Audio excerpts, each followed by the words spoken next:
Kaizer Chiefs are in a huge crisis. Like, I don't even know if saying a huge crisis is an understatement at this point, because we know about the thing that happened with Itumele Nkune, which is bad on its own, but apparently there are now even more problems, not just in the senior team, but also in the development. We'll talk about that later on in the video.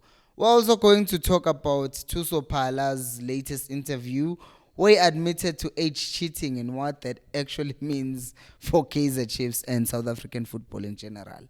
Hello and welcome to Kosi Nation Fan TV. I am Pelo, I am your host, and this is where fans meet and talk about Kaizer Chiefs. Amakusi Football Club.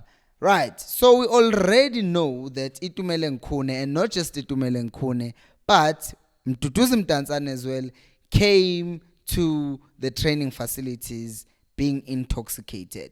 And now they're facing, Kune anyways, is facing harsher punishment, because obviously for him, his case was, it came on a Wednesday, and there were other things that came out about him, because now they were reporting that, one, it was him being drunk on that Wednesday, but also apparently the representatives of Brendan Peterson were not happy with him revealing that Brendan Peterson was not right psychologically and he had to see the psychologist. Thirdly, apparently there were also problems with him refusing to do an interview during Kaizer Mtaung Senior's induction into the Hall of Fame. Fourthly, there was also another problem with the fact that the club said this is his last season, and then he came out and said, no, I can play until I'm 40. So those small things that were seen as small things apparently now become a big deal. So that's a problem with Itumele Nkune. But now the other problem that you already know was the fact that the other boys were the boys from the development refused to be ball boys. That's not where the problem ends.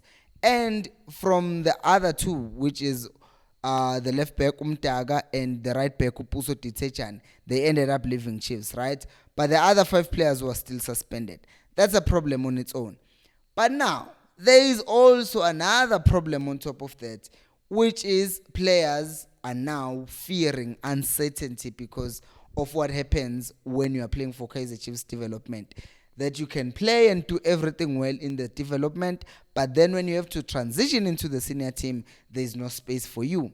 And to see this thing now, connecting the dots, you can see why these boys wanted to force their move out of Kaizer Chiefs, because they knew that in any other club with the quality that they possess, that is Utitejane and Umtag, they knew that they could be starters anywhere else in the league, and that is why they were forcing their move out. We just thought it was because of the isolated incidents with those 2 players, but it turns out that's the mood with the other players as well, that they feel like there isn't a safer transition to the senior team. And yes, the reports are saying that the Aiden McCarthy is going to be promoted and is going to start playing in the senior team soon, but he's already practicing with them. But there are players who are ahead of him who are arguably better than him, because we just also signed another centre back, which means Aiden McCarthy is not going to be starting anytime soon. So I could definitely understand where they're coming from with their worries and anxiety about, even though I'm performing well, will I actually end up getting some time or some game time in the senior team?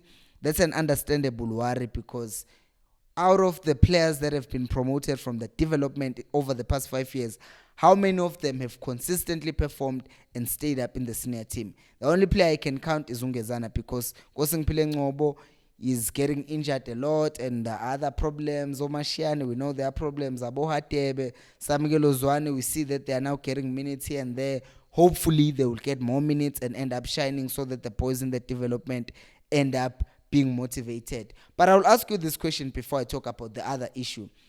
Do you think Kaizer Chiefs' structure is good enough to transition players from the development to the senior team?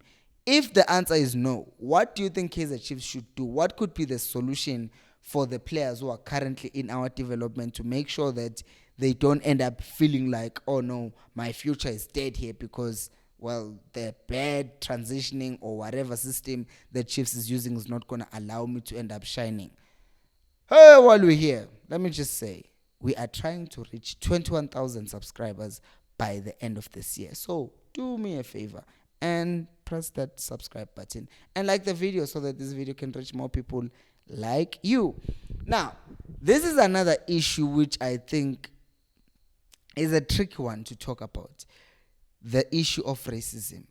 So, this is a very difficult thing because now saying this and this video being watched by thousands and thousands of fans, it feels like you're just gonna light up a fire, but it's already out there. I'm sure some of you have already read about this, because now there are talks that during the Rugby World Cup, there were some colored players who left the hotel while Kaizer Chiefs were camping for their game, and these other players left and they got drunk, and then there were some colored players who got drunk and they did not get the punishment that Umtanzane got or the punishment that Kune could potentially get. And the fact that that happened with the colored guys and they did not get punishment, and the fact that this happened with the black guys and they got punishment, it's making the black players feel some type of way because they feel like the colored players are getting preferential treatment. We don't know how true this is, and I want to be very careful when talking about this because there is already talk that I've seen even in the comment section and even on Twitter when people are referring to Matt.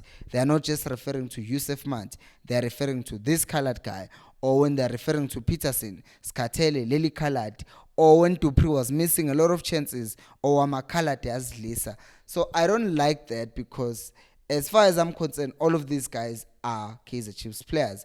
And I'm not going to go out and assume that, yes, just because it's reported that there is racism, there is racism. But if there is, God forbid, if there is, then the management should get on top of this, because the last thing you want is players, black players, thinking that you are treating players differently. And once again, it goes back to what I said. If you are going to say the punishment for being drunk in training is punishment by paying this much fine and being sidelined for 3 months, that should be standard. It shouldn't be, oh, he was drunk just a bit. If you disrespect the club, if you disrespect like the badge and come to training drunk, the punishment should be the same, right? Because you don't want to put excuses, even if this is not about color. Let's just say it's also about seniority, or it's about what's on your contract. Because if you're underperforming, for example, we're not going to say we are excusing you because you've been in a club for 5 years, or we're excusing you because you're a kid. We are saying here, everything must be standard, because the last thing you want to see is a player consistently playing bad and yet being given more minutes because of the age or because of their color. We don't want to see that, because at the end of the day, it must be fair, because as fans we also see that there are problems, that wait a minute, why is a certain player playing and they shouldn't be playing? And now they're going to be assumptions, and since these things are already out there, people are now going to start picking sides, which is the last thing that I would want. What I would beg the club to do, well, I know they don't watch my videos, but is to obviously make these things standard, because once they are circumstantial and you start saying, oh, Batum Tanzane arrived in training drunk because he had drank the previous night in the induction, so his sentence is not going to be as severe as the one of Kune. No, he also came to training drunk.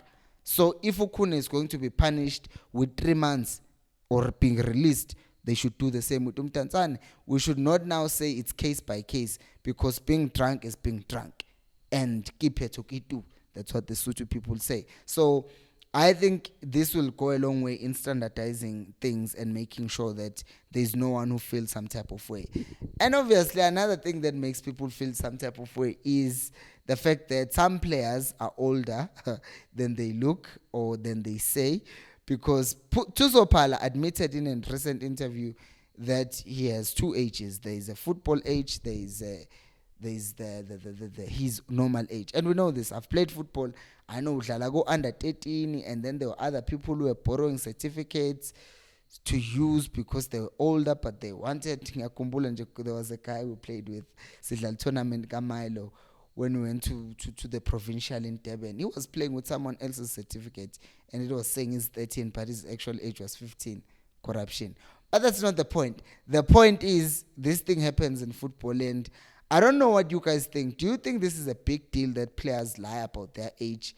I'm not saying it's acceptable because obviously it's fraud, but how do you feel about this? How do you feel about this whole thing of players saying something else about their age? Because now, me, I like to see the best in people. But now when the professionals are confirming that even at the highest level this is happening, you start looking at some of the Chiefs players, you're like, is he actually 33? No, Baba Longa Tuna 37. I don't know. Let me know what you think down in the comment section below. Thank you so much for watching. And until next time, remember, equals al pelumo.